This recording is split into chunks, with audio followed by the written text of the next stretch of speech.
সম্মানিত দর্শক, আসসালামু আলাইকুম। আমি সিএলটিভি 24 থেকে আমি আপনাদেরকে স্বাগত জানাচ্ছি। দর্শক, আমরা আজকে চট্টগ্রামের একজন জনপ্রিয় একজন রাজনীতিবিদ, খুবই পরিচিত। তিনি ফিরিঙ্গি বাজার ওয়ার্ড যেটা রয়েছে সেখানকার একজন বাসিন্দা, সাবেক ছাত্রনেতা।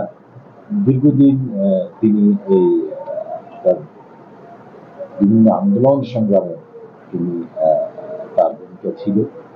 বাংলাদেশ জাতীয়তাবাদী দলের একজন নিবেদিত, আমরা যাকে বলি একজন কর্মী, যিনি আপনার খুবই পরিচিত, যার নাম হামিদ ভাই। ওনার সাথে আজকে সাময়িক সাময়িক বিষয় নিয়ে আজকে কথা বলবো। হামিদ ভাই, কেমন আছেন? আলহামদুলিল্লাহ, ভালো আছে।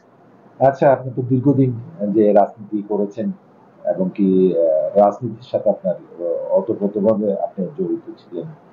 এই যে আপনি রাজনীতি শুরু করতে গিয়ে এবং কি কিভাবে রাজনীতি আসলেন একটু জানতে চাই। আমি আসলে ছাত্র জীবন থেকেই রাজনীতিতে আছি। 1988 সালে আমি ফিরিঙ্গিবাজার ওয়ার্ড ছাত্র দলের প্রতিষ্ঠাতা কনভেনার। 90 সালে আমি ফিরিঙ্গিবাজার ওয়ার্ড ছাত্র দলের সভাপতির দায়িত্ব পাই। 1992 সালে আমি কোতোয়ালি থানা ছাত্র দলের জয়েন্ট সেক্রেটারি এবং 94-তে সাধারণ সম্পাদক হই কোতোয়ালি থানা ছাত্র দলের। 1996 সালে মহানগর ছাত্র দলের আমি সাংগঠনিক সম্পাদকের দায়িত্ব নিই। পরবর্তীতে আমি ওয়ার্ড বিএনপির সাধারণ সম্পাদকের দায়িত্ব পালন করেছি। 2015 সালে 20 দলীয় জোটের পক্ষ থেকে আমি ফিরিঙ্গিবাজার ওয়ার্ডে কাউন্সিলর নির্বাচন করেছি। মহানগর বিএনপির গত কমিটির আমি তথ্য ও গবেষণা সম্পাদক হিসেবে দায়িত্ব পালন করেছি। প্রায় 39 বছর বাংলাদেশ জাতীয়তাবাদী দলের সাথে আমি ওতপ্রোতভাবে জড়িত। অসংখ্য মামলা, আমি এরশাদ বিরোধী আন্দোলনে গ্রেফতার হয়েছি, জেলে ছিলাম।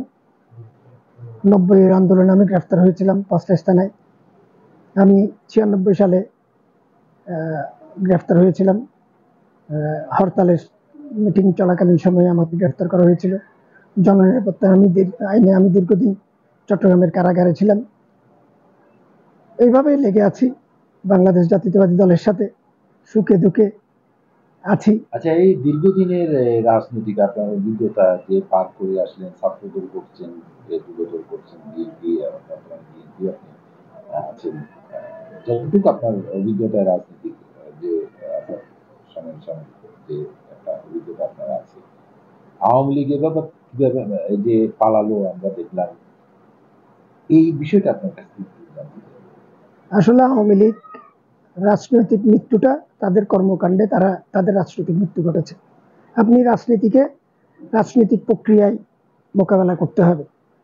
আওয়ামী লীগ যেভাবে দেশটা পরিচালনা করতে চেয়েছে রাজনীতি শূন্য করে দিয়ে, তারা বাংলাদেশের সর্ববৃহৎ দল বিএনপিকে কোনো স্পেসই দেয় নাই, রাজনীতি করার কোনো স্পেস দেয় নাই, কোনো দলকে দেয় নাই। এটা থেকে হয়েছে কি, অরাজনৈতিক শক্তিগুলো মাথাচাড়া দিয়ে উঠেছে। তারা প্রশাসন নির্ভর সরকার পরিচালনা করেছে, পুলিশ এবং আমলাতন্ত্র দিয়ে দেশ পরিচালনা করেছে।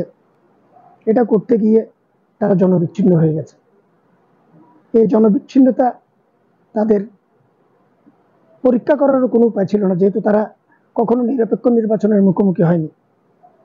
যে কারণে এটাই পরিণতি। আসলে আপনি পৃথিবীর সব জায়গায় স্বৈরশাসক বা যারা একনায়কতান্ত্রিক শাসন ব্যবস্থা কায়েম করে, তাদের একটাই পরিণতি, হয় তাদের দেশ ছেড়ে পালাতে হয় অথবা অভ্যুত্থানে তাদের মৃত্যু ঘটে। এটার দ্বিতীয় কোনো পথ থাকে না।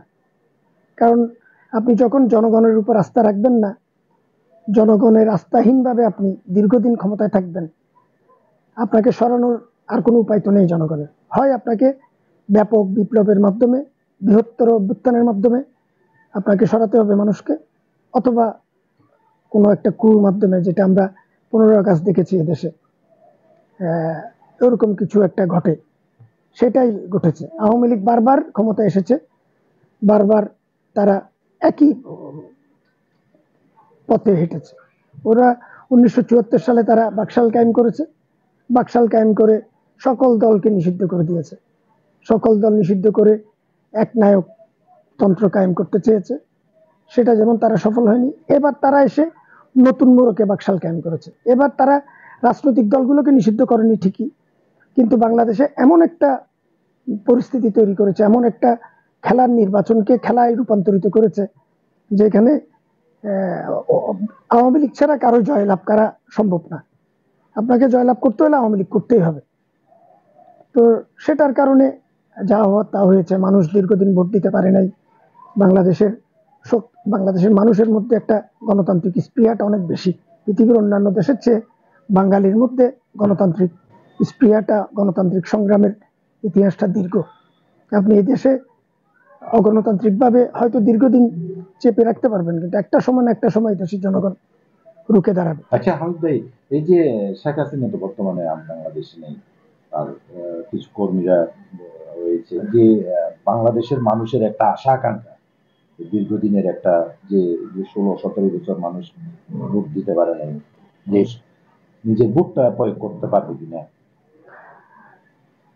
বাংলাদেশের মানুষ আসলে দীর্ঘদিন ভোট দিতে পারেনি।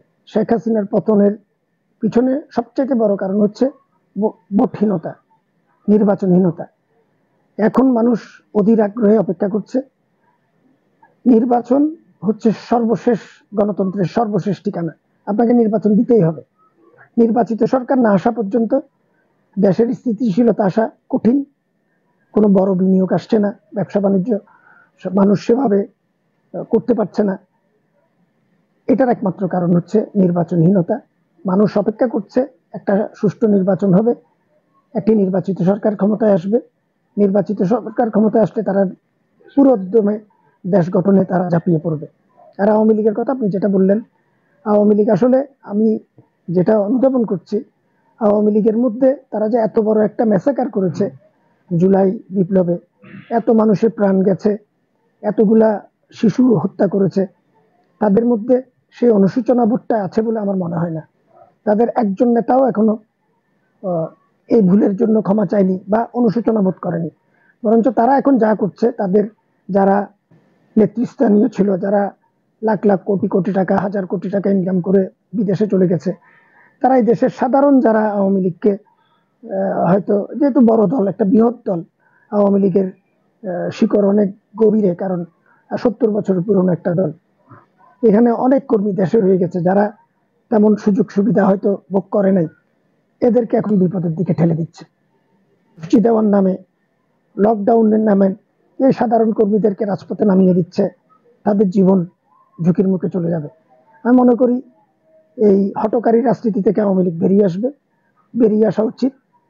তারা যদি রাজনৈতিক দল হিসেবে টিকে থাকতে চায়, তাদের রাজনৈতিক মৃত্যু এটা দ্বিতীয়বার। 1975 সালে তাদের একবার রাজনৈতিক মৃত্যু ঘটেছিল। জিয়া রহমানের বদৌলতে বহুদলীয় গণতন্ত্রের সুবাদে তারা আবার রাজনীতি করার সুযোগ পেয়েছিল। সেই যে সুযোগটা তারা 24-এ হারিয়েছে। আমি জানি না তারা যদি এভাবে চলতে থাকে আদৌ বাংলাদেশ আওয়ামী লীগ নামে কোনো রাজনৈতিক দল থাকবে কিনা। সাধারণ একটা মানুষ আমাকে জিজ্ঞাসা করলো যে আদৌ কি নির্বাচন হবে কিনা, নির্বাচন নিয়ে ষড়যন্ত্র চলছে, যে আদৌ কি নির্বাচন হবে কিনা, আমরা ভোট দিতে পারবো কিনা, এই অভিজ্ঞতা এবং কিছু কি এই প্রশ্নটা আসলে সবার মাঝে আছে। আপনি বাংলাদেশের বড় বড় রাজনীতিবিদরা টক শোতে দেখেন, একই আপনি যে প্রশ্ন করছেন ওনাদেরকে একই প্রশ্ন করা হয়। কারণ জুলাই অভ্যুত্থানের পরে আমরা দেখেছি একটা অংশ যারা কখনো নির্বাচিত হওয়ার সম্ভাবনা নাই, বাংলাদেশের ক্ষমতার প্রদীপের নিচে তারা চলে গেছে। এই শূন্যতায় তারা বাংলাদেশের প্রশাসনে বলেন, বিভিন্ন জায়গায় বলেন, খুব ভালো জায়গায় তারা চলে গেছে সুযোগ নিয়ে। তারা চাচ্ছে না বাংলাদেশ গণতান্ত্রিক প্রক্রিয়া যাক, কারণ তারা তো মনে করছে তারা এখন ক্ষমতায় আছে। একটা নির্বাচন হয়ে গেলে তো এই সাধারণ মানুষের পছন্দ, সাধারণ মানুষ সে কারণেই, কারণ আপনি একটা জিনিস খেয়াল করে দেখবেন, গত 1 বছর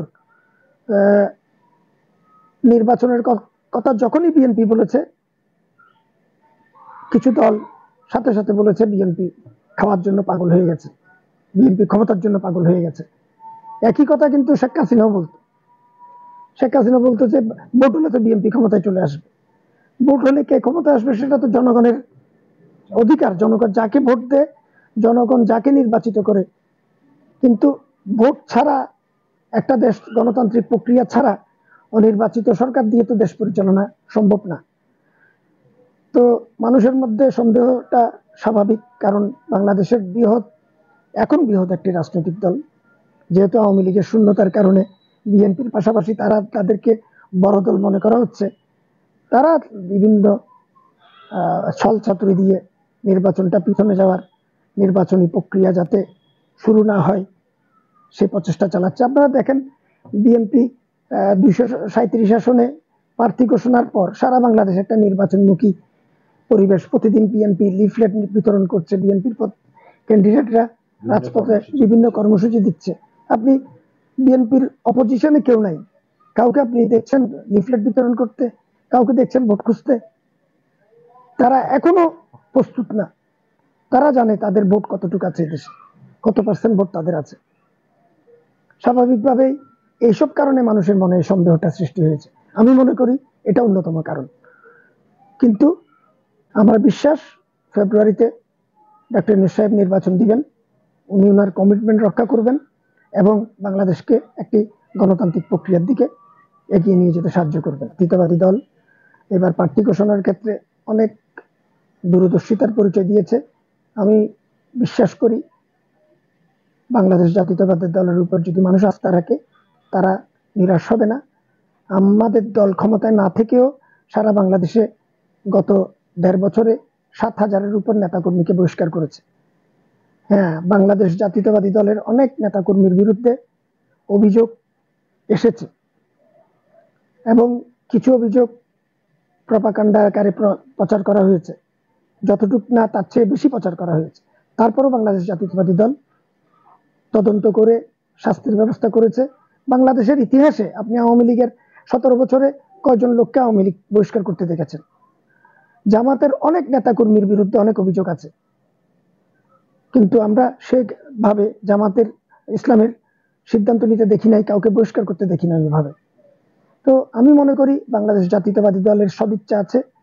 তারা রাষ্ট্রীয় ক্ষমতায় আসলে বাংলাদেশ জাতীয়তাবাদী দলের কোনো নেতা যদি জনগণের বিরুদ্ধে কোনো কাজ করে, জনগণের আকাঙ্ক্ষার বিরুদ্ধে তাদের অবস্থান হয়, বাংলাদেশ জাতীয়তাবাদী দল তাদেরকে ছেঁটে ফেলবে, এই বিশ্বাস আমার আছে। আমি বাংলাদেশের মানুষকে অনুরোধ করব, তারা বাংলাদেশ জাতীয়তাবাদী দলকে অতীতেও ভোট দিয়ে ভুল করেনি, ইনশাল্লাহ এবারও তারা ঠকবে না। দেশকে স্বনির্ভর করতে, সামনের দিকে এগিয়ে নিয়ে যেতে একটি শক্তিশালী রাজনৈতিক দলের সরকার গঠন প্রয়োজন। শক্তিশালী রাজনৈতিক দল সরকার গঠন করলে দেশ স্থিতিশীলতা আসবে। বাংলাদেশের জনগণ সেটা অনুধাবন করে ধানের শীষে ভোট দিয়ে বাংলাদেশের জাতীয়তাবাদী দলকে ক্ষমতায় আনবে, এ বিশ্বাস আমার আছে। আমি আপনাকেও ধন্যবাদ, সিএলটিভি কে ধন্যবাদ আজকে আমাদেরকে সময় দেওয়ার জন্য। দর্শক, আমরা এতক্ষণ কথা বলছিলাম যে সাবেক ছাত্রনেতা, যে ফিরিঙ্গিবাজার ওয়ার্ডের যে বাসিন্দা জনাব হামিদ ভাইয়ের সাথে আমরা কথা বলছিলাম। তিনি যে একটা সুন্দর একটা দেশ যে উপহার দেবে বাংলাদেশ, সেটাই প্রত্যাশা করেন। আপনাদেরকে সবাইকে ধন্যবাদ। আজকে আমাদের